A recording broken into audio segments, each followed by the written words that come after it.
कक्षा 8 के पाठ्यक्रम में हम परमाणु संरचना पढ़ रहे हैं और उसका एक पार्ट है आयनों का बनना, आयोनाइजेशन।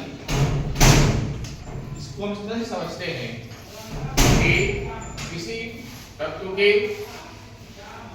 द्वारा एक इलेक्ट्रॉन को निकालना या ग्रहण करने के उपरांत जो आवश्यक कण बनता है उसे आयन कहते हैं।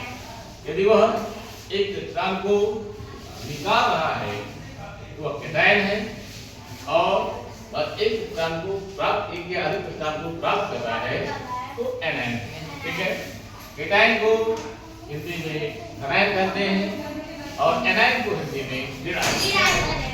आसानी से समझिए, हमने एक एग्जांपल ले रखा है।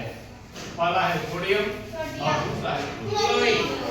सोडियम का एटॉमिक नंबर आपको पता है, इलेक्ट्रॉनिक विन्यास देखा जाए 2 8 और 1 है। इसी प्रकार क्लोरीन का एटॉमिक नंबर 17 है और उसके परमाणु का जो इलेक्ट्रॉनिक कॉन्फ़िगरेशन है, इलेक्ट्रॉनिक विन्यास है, वो 2 8 7 है। यदि यह एक इलेक्ट्रॉन को परित्याग कर देगा तो यह अस्थायित्व को प्राप्त करेगा, एक आयन बनाएगा, वह है सोडियम का। इसके बाद एक कक्षा में 8 इलेक्ट्रॉन होंगे।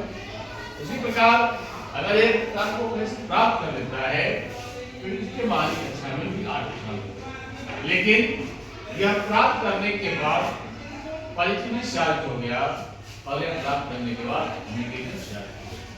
अब आप बात समझ में आती होगी क्यों नेगेटिव वैल्यू हम पाई, क्योंकि आपको पता है कि परमाणु के नाभिक में इलेक्ट्रॉनों की जो इक्विवेलेंस है एक होते हैं। अब हुआ क्या और जो एक और हमारा जो इलेक्ट्रॉनों की संख्या है वो प्रोटॉनों की संख्या के बराबर होता है। इसमें हुआ क्या कि हमने एक इलेक्ट्रॉन का रिलीज कर लिया, मुक्त कर दिया, तब प्रोटॉनों की संख्या अधिक हो गई, इसलिए बना ली। इसी प्रकार इसके अंदर प्रोटॉनों की संख्या उतनी ही रही, इलेक्ट्रॉनों की संख्या बढ़ गई, इसलिए फिर हो गया। इस प्रकार समझ सकते हैं किसी भी तत्व के द्वारा इलेक्ट्रॉनों को ग्रहण करने या मुक्त करने के उपरांत जो कण होता है उसे आयन कहते हैं। अगर यह दो प्रकार के होते हैं, धन आयन और ऋणायन, कैटायन और एनायन। इसमें मुक्त तत्व कैटायन होता है